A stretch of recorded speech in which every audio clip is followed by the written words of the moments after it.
Hello दोस्तों, आप सभी का फिर से एक बार बहुत बहुत स्वागत है दर्पण ऑनलाइन क्लासेस पर। दोस्तों, आज का अपना लेक्चर है अनुपात और समानुपात। दोस्तों, आज हम लोग बेहतरीन तरीके से अनुपात और समानुपात पढ़ेंगे।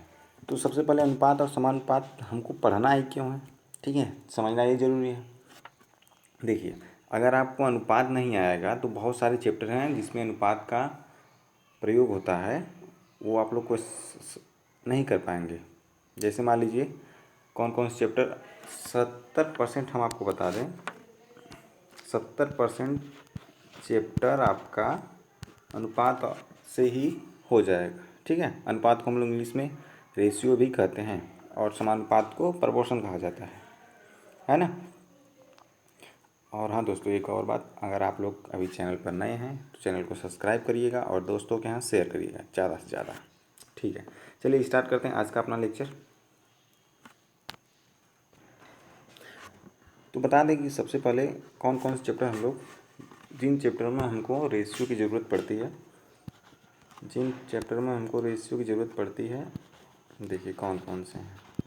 रेशियो के बिना वो चैप्टर सॉल्व ही नहीं हो सकते, है ना। पहले तो परसेंटेज की बात कर लें। आपका परसेंटेज हो गया, प्रॉफिट एंड लॉस हो गया, लाभ और हानि हो गया, ठीक है। फिर उसके बाद टाइम एंड वर्क आता है, उसमें भी रेशियो का थोड़ा मोड़ा यूज़ है। फिर उसके बाद आयु के प्रश्न हो गए, ठीक है, एज रिलेशन। और उसके बाद अपना चक्रवृद्धि ब्याज, सिंपल इंटरेस्ट, कंपाउंड इंटरेस्ट हो गया। और क्षेत्रफल मेंसुरेशन में भी इसका यूज होता है, ठीक है। तो मान लीजिए बहुत ही मोस्ट इंपॉर्टेंट टॉपिक है, इसको किए बिना कोई चैप्टर आप लोग सॉल्व नहीं कर सकते हैं। चलिए स्टार्ट करते हैं। अब देखिए, रेशियो मतलब हमको जानना क्या है कि रेशियो मतलब होता क्या है, ठीक है। तो रेशियो मतलब बता दें सबसे पहले, रेशियो मतलब किसी भी संख्या का सबसे छोटा रूप होता है, ठीक है। रेशियो मतलब किसी भी संख्या का सबसे छोटा रूप। अब देखिए, अनुपात जैसे मान लीजिए एक काल्पनिक नंबर है। अनुपात एक क्या है, काल्पनिक नंबर है ना। इसकी मतलब ये कल्पना की हुई है कि वो संख्या है, लेकिन वो वास्तविक संख्या नहीं है। जैसे मान लीजिए अगर हम लिख देते हैं, अगर लिख दें 400 और 200, ठीक है, ये दोनों तो अपनी वास्तविक संख्या है ना। और देखिए, इनको हम लोग कैसे लिख सकते हैं, अगर अनुपात के रूप में लिखना चाहें तो 400/200, है ना। 400/200 अगर अनुपात हम ज्ञात करते हैं तो 2 1 कम 2, इनसे काट देंगे तो 2:1 आता है ना। 2:1 आता। अब देखिए, चलिए बिल्कुल स्टार्ट से बताएं। रेशियो मतलब अपना सभी लोग को पता होगा कैसे लिखा जाता है इसको। रेशियो को बटा के रूप में भी लिखा जाता है। मान लीजिए अगर कोई दो संख्या है, ए और दो संख्याएं अपनी ए और बी हैं, है ना। इनको हमको अनुपात के रूप में लिखना है, तो कैसे लिखेंगे, ए अनुपात बी, ठीक है। ये देखिए, ये जो बीच वाला चिन्ह होता है इसी को हम लोग अनुपात बोलते हैं या फिर रेशियो बोलते हैं, है ना, ठीक है। इसको हम लोग इस तरह से भी लिख सकते हैं, A/B। यहाँ पे जो बीच वाला है इसी को हम लोग अनुपात बोलते हैं, ठीक है। देखिए, इसमें अब क्वेश्चन आपको पूछता है, ज़्यादातर आपको रेशियो देगा और वह सारे नंबर पूछेंगे। देखिए क्वेश्चन दिखाते हैं किस प्रकार का क्वेश्चन आता है। इससे पहले थोड़ा समानुपात का बात हम लोग अगले लेक्चर में करेंगे, लेकिन अभी हम लोग रेशियो पढ़ रहे हैं। आइए देखिए, जैसे मान लीजिए क्वेश्चन दिया है, राम और सोहन की आय क्रमशः 400 और 800 रुपये हैं, तो उनकी आय का अनुपात क्या होगा। दोस्तों देखिए, सवाल बहुत ही ईजी है, ठीक है। बस हम सिखाना चाहते हैं वो आप लोग सीखिएगा। इससे अगर सीख लेंगे तो आप लोग बहुत सारे चैप्टर बहुत ही आसानी से कर ले जाएंगे। देखिए, जैसे दिया है, राम और सोहन की आय क्रमशः 400 रुपया और 800 रुपया है, तो उनकी आय का अनुपात क्या होगा। देखिए, 400 किसकी आय है, राम की आय है।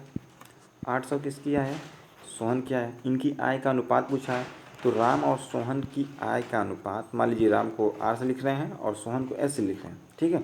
राम और सोहन की आय का अनुपात यहाँ बराबर कर देंगे, तो 400 रेशियो 800, है ना।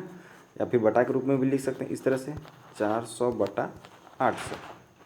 ठीक है, काट देंगे, 2 जीरो जीरो कट जाएगा, 4 एकम 4, 4 दूना 8। तो 1:2 आता है अपना निकल के। ठीक है, 1:2 आता है। लेकिन सर ऐसा क्वेश्चन तो आपको एग्जाम में आएगा नहीं। अब सर इसको आप बताएं क्यों, जब क्वेश्चन एग्जाम में नहीं आएगा तो अब देखिए बताएं क्यों है, इसलिए इसको सुनिए। हमारे एग्जाम में क्वेश्चन देगा, इन दोनों वैल्यू को पुट करेगा, ठीक है ना, उसका रेशियो हमको देगा और वह संख्या हमसे पूछेगा। जैसे मान लीजिए यहाँ पे तो हमने ये संख्या सीधे सीधे ली थी 400 और 800, 400 और 800 सीधे सीधे संख्या ली थी, लेकिन हमको एग्जाम में यह दोनों रेशियो देगा और हमसे क्या पूछेगा, संख्या पूछेगा। अब देखिए जैसे मान लीजिए ये दोनों रेशियो हैं, 1:2 हैं, जैसे 1:2, 1/2 लिख दिए हम। अब देखिए जैसे मान लीजिए हमको यहाँ पे ऊपर वाले बटा में 400 लाना है और नीचे वाले बटे में 800 लाना है, तो हमको किससे गुणा करना पड़ेगा। अब ऊपर वाले में अगर हम 400 से गुणा कर देते हैं और नीचे वाले में हम लोग 400 से गुणा कर देते हैं, ठीक है, तो पुनः हमको वह संख्या प्राप्त हो जाती है 400 बटा 800। ठीक है, तो इस प्रकार एक और निष्कर्ष हमको निकल के आता है कि यदि हम किसी भी अनुपात में, अगर मान लीजिए कोई अनुपात A अनुपात B है, उसमें किसी भी नंबर से गुणा करते हैं तो उसके मान में कोई परिवर्तन नहीं होता है। ठीक है, अगर किसी भी नंबर से हम लोग गुणा करते हैं तो उसके मान में कोई भी परिवर्तन नहीं होता। ये बात आप लोग ध्यान में रखिएगा, बहुत ही ज़रूरी है। ठीक है, इससे हम लोग सारे क्वेश्चन को सॉल्व कर सकते हैं बहुत ही आसानी से। चलिए देखते हैं अगला क्वेश्चन। अब देखिए दोस्तों, यहाँ से सीखने की अब बात आती है, जैसे हम लोग पीछे जान लिए कि कैसे किसी भी रेशियो से किसी नंबर तक पहुँचा जा सकता है। अब देखिए जैसे यहाँ पे दिया है, क्वेश्चन है अपना, अ और ब की आय का अनुपात 2:4 है। यहाँ पे देखिए न तो आय दिया है, ये क्या दिया है, आय का अनुपात दिया है। ठीक है दोस्तों, आय का अनुपात दिया है, आय का अनुपात हमारे कितना दिया, 2:4 के रूप में, तथा अ की आय 800 रुपया है, तो ब की आय क्या होगी। ठीक है, अ की आय दिया है, इस ये पहला वाला अ है और दूसरा वाला ब है। ठीक, अब देखिए हमको जैसे हम पहले कहे थे उसमें 2/8 लिखे थे, ठीक है ना, ये देखिए दिया है तथा अ की आय 800 रुपया है।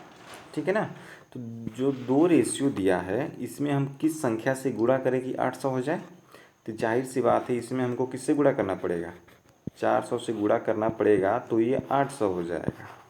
ठीक है, तो अभी हम पीछे बताए हैं किसी भी नंबर में अगर किसी भी रेशियो में n से नंबर में गुणा करते हैं तो ऊपर वाला में भी गुणा होता है और नीचे वाले में भी गुणा होता है। तो ऊपर वाला में गुणा हो जाएगा an हो जाएगा, नीचे वाले में गुणा करता है तो bn हो जाता है। तो अगर ऊपर वाले में हम 400 से गुणा किए हैं तो नीचे वाले में भी हमको 400 से गुणा करना पड़ेगा।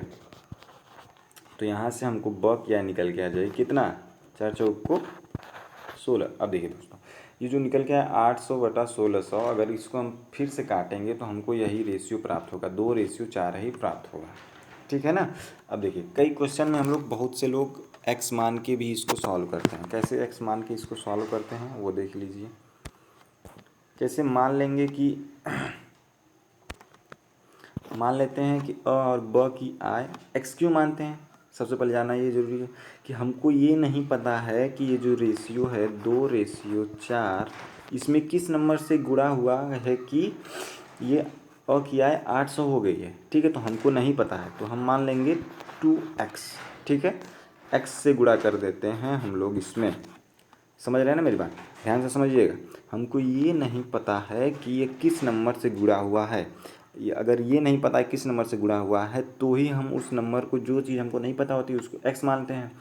x मान के भी नहीं किया जा सकता, x मान के भी किया जा सकता है। देखिए 50% क्वेश्चन आपको जहाँ फंसेगा वो x मान के ही होगा, इसलिए हम x मान का भी विधि बता देते हैं।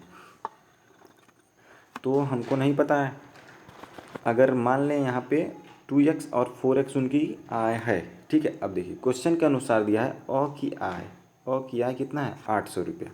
तो अ की आय बराबर, अ की ये आय है, इस बगल भी हमारा क्या होगा, आय ही होगा। और की आय अपना 800 रुपया है तो काट देंगे, एक्स की वैल्यू कितना आएगी, एक्स की वैल्यू 400 आती है। अगर यहाँ पे एक्स की वैल्यू 400 तो इसमें भी एक्स का गुणा कर देंगे तो कितना हो जाएगा, 4 चौक को 1600 रुपया। ठीक है, तो किसी भी तरह से हम लोग क्वेश्चन को कर सकते हैं, रेशियो तरीका से भी कर सकते हैं या एक्स मान के भी कर सकते हैं। चलते हैं नेक्स्ट क्वेश्चन पे। यहाँ तक क्लियर है।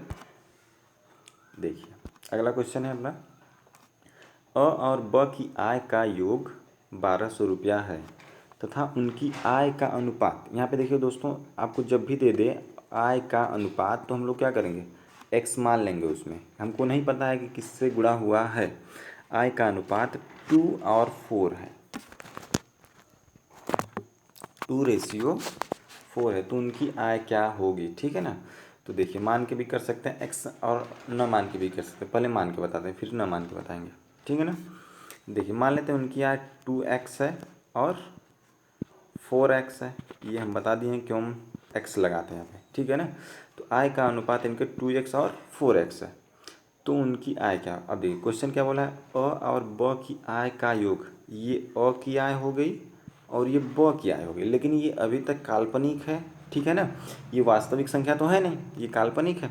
तो दिया है क्वेश्चन, अ की आय और का योग, योग मतलब प्लस, ये अ की आय है और ब की आय, ये दोनों की आयों का योग 1600 रुपया है। तो इन दोनों आयों का योग 1600 नहीं 1200, सॉरी 1200 रुपया है। ठीक है, तो इन दोनों को जोड़ देंगे तो यहाँ पे आएगा 6x बराबर 1200।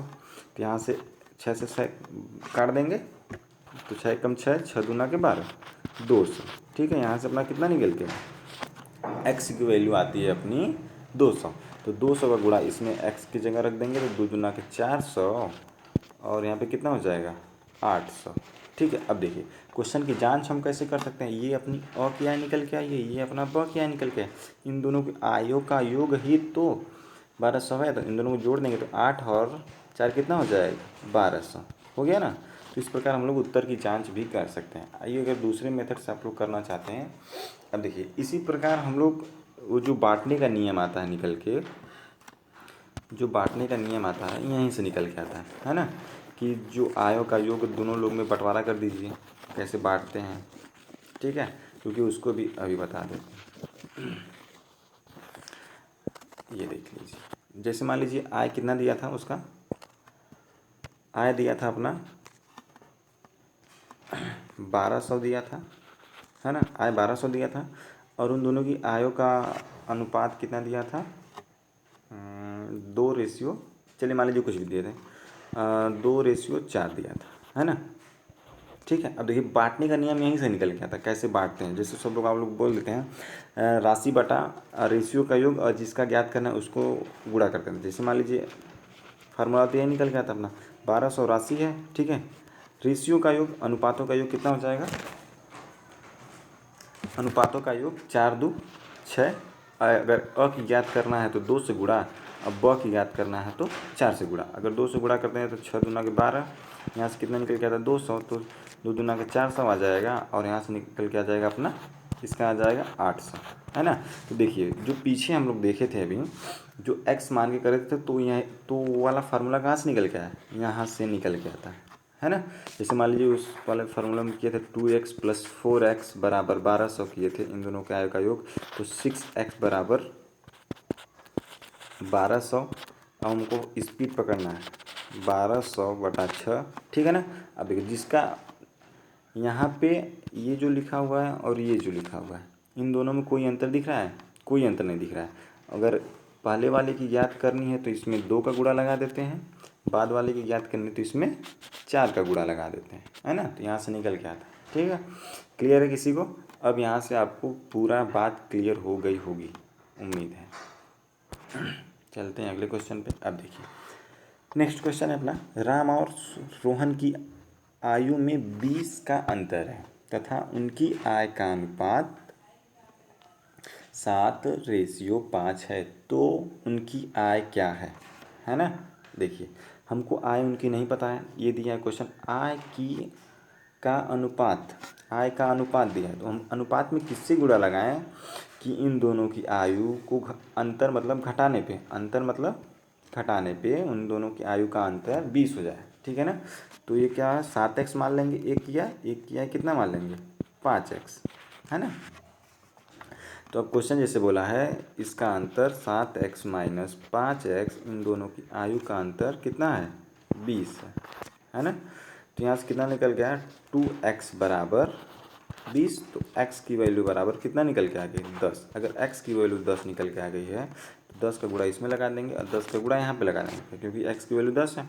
तो 70 आ जाएगा और कितना, 50। अब देखिए घटा के दोस्तों आप लोग देखेंगे तो 70 में से 50 घटाएंगे तो हमारा आंसर कितना निकल के आता है, 70 में से अगर 50 घटाते तो आप लोग 20 ही आता है, ठीक है ना। ये एक मेथड तो ये हो गया एक्स मान के, बिल्कुल ये बेसिक तरीके से, है ना। आप चाहें तो रेशियो मान के भी कर सकते हैं इसको। देखिए रेशियो मान के कैसे करते हैं हम लोग, जैसे मान लीजिए दे दिया है कि राम और रोहन की आयु में 20 का अंतर है तथा उनकी आय का अनुपात 7:5 है, तो उनकी आयु क्या है ना।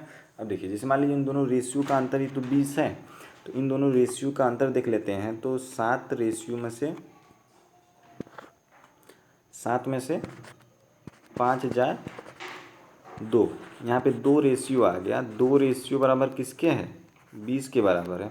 अगर 2 रेशियो 20 के बराबर है तो 1 रेशियो बराबर किसके बराबर हो जाएगा, 1 रेशियो 10 के बराबर। तो 7 रेशियो 7 में 70 और 10 पर से 50, ठीक है। तो इस प्रकार से उनकी हम लोग आयु ज्ञात कर सकते हैं। उम्मीद है दोस्तों आपको यहाँ तक समझ में आया होगा। देखिए अगर आप लोग इसको समझ गए हैं तो बहुत आपको समझ लीजिए मैथ का 70% आ गया। अगर आप जो आज टॉपिक समझाएं हम अगर उसको समझ लीजिए तो आप समझिए मैथ का 70% चैप्टर आप लोग का ख़त्म कर देंगे। तो आज का लेक्चर यहीं पे छोड़ते हैं। और हाँ, चैनल को सब्सक्राइब करना, लोगों के यहाँ भेजना और अपने दोस्तों से भी कहना कि अच्छे से रेशियो कंप्लीट करें, तभी आपका अगला चैप्टर आपको क्लियर होगा, ठीक है। तो आज के लिए बस इतना ही, मिलते हैं अगली वीडियो में। आगे हम लोग पढ़ेंगे रेशियो को कैसे बांटते हैं। जैसे मान लीजिए आज तो क्वेश्चन बहुत इजी था, तो अगले क्वेश्चन में हम लोग इससे थोड़ा टफ क्वेश्चन लेंगे। Thank you.